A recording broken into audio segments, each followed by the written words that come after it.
నమస్తే, welcome to Four Sights TV.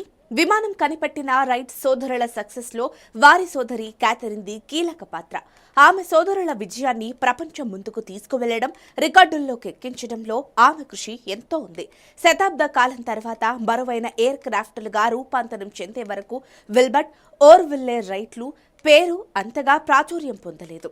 చరిత్ర పుస్తకాల్లో రాసినట్లు నార్త్ కరోలినాలోని కట్టి హాక్ సముద్ర తీరం ఇసుకలో వారు తయారు చేసిన గ్లైడ్లో ఎగరడం ప్రాక్టీస్ చేయడమే కాదు, ఏరోనాటిక్స్ను కొత్త పుంతలు తొక్కించడానికి వారు బాటలు వేశారన్న విషయాన్ని ప్రపంచం గుర్తించాలి.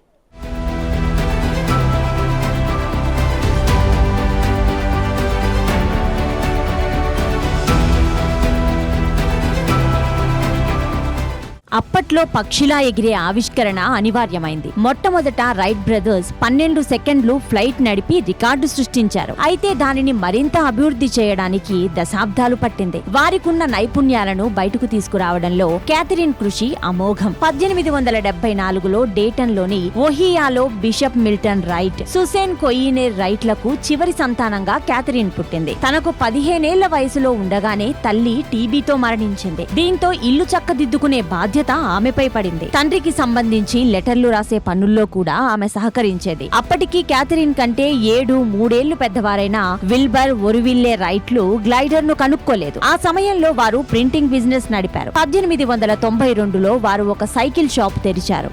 రైట్ బ్రదర్స్ లోని 3 అన్నదమ్ములు చక్కటి అనుబంధంతో ఉండేవారు. కష్ట సుఖాలతో పాటు తల్లిని కోల్పోయిన బాధను కూడా పంచుకునేవారు. క్యాథరిన్ విషయానికి వస్తే ఇంటి పనులన్నీ చక్కదిద్దడమే కాకుండా చదువులో కూడా ముందుండేవారు. దీంతో ఆమె అన్నల్లా కాకుండా కాలేజీ చదువులకు కూడా వెళ్లగలిగారు. 1898లో ఓబర్లిన్ కాలేజ్ నుంచి డిగ్రీ సాధించింది. ఆపై హై స్కూల్లో ఇంగ్లీష్, లాటినో బోధించే టీచర్ గా ఆమె చేరారు. అయినప్పటికీ తండ్రికి సోదరుల పనుల్లో ఆమె చేదోడు వాదోడుగా ఉండేదని Wright Brothers National Museum vice president Alex Heckman చెప్పారు.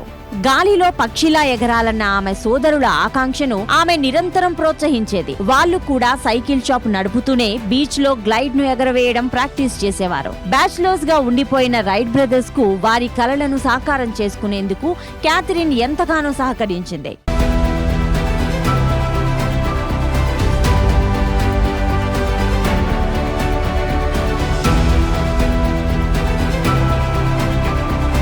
రైట్ బ్రదర్స్ 1900లో ఫ్లయింగ్ మెషిన్ ను కనుగొన్నారు.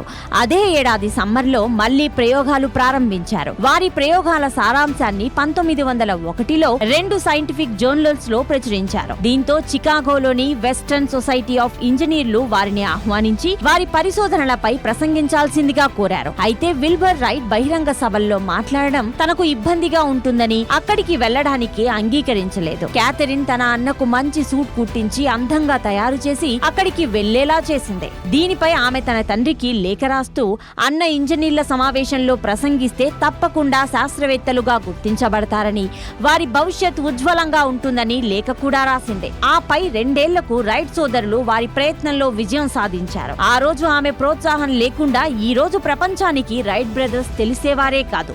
ఆనాటి వారి ప్రసంగమే ఈనాడు వైమానిక శాస్త్రానికి పునాదులు వేసిందని Wright State University professor Patrick B Nolan, రినాల్డ్ గీబెట్ 2002లో రాసిన కిట్టి హాక్ అండ్ బియాండ్ పుస్తకంలో రాశారు. అనేక ఏళ్ల పాటు క్యాథరిన్ టీచింగ్ లో కొనసాగినప్పటికీ ఇంటిని చక్కదిద్దడంలోనూ తన సోదరుల ప్రయత్నాలను ప్రోత్సహించడంలోనూ వెనక్కి తగ్గలేదు. 1908 సెప్టెంబర్ 17న వర్జీనియాలో ఓర్విల్లే రైట్ నడిపిన విమానం ప్రమాదానికి గురైంది. దీంతో అతనికి తీవ్ర గాయాలయ్యాయి. అంతేకాకుండా దానిలో ప్రయాణిస్తున్న వారు మరణించారన్న వార్త తెలియంగానే ఆమె ఉద్యోగానికి సెలవు పెట్టి 7 వారాల పాటు ఆసుపత్రిలోని అన్నకు సపర్యలు చేసి ఇంటికి తీసుకువచ్చింది. ఓర్విల్లే రైట్ అప్పటికింకా వీల్ చైర్ కే పరిమితమయ్యాడు. విమాన ప్రయోగాల నేపథ్యంలో రైట్ బ్రదర్స్ ఫ్రాన్స్ వెళ్లాల్సి ఉండగా వారితో పాటుగా ఆమె కూడా వెళ్ళింది. ఆపై ఆమె తన ఉద్యోగాన్ని వదిలేసి ఓర్విల్లేతో ప్రయాణాలను కొనసాగించింది. అలా యూరప్ అంతటా తన సోదరులను ప్రమోట్ చేయడంలో ఆమె భాగస్వామ్యం మరువలేనిది.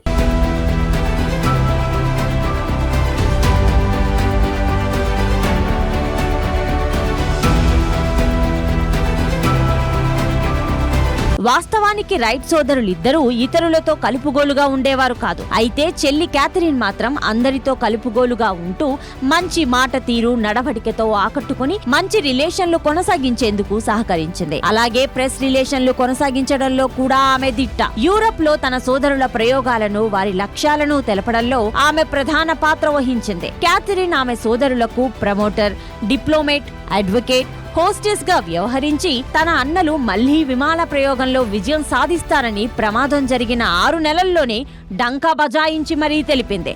1909 జూన్లో ప్రెసిడెంట్ విలియం హౌవర్డ్ టాప్ వాషింగ్టన్ లో వారికి ఏరో క్లబ్ మెడల్స్ ను అందించారు.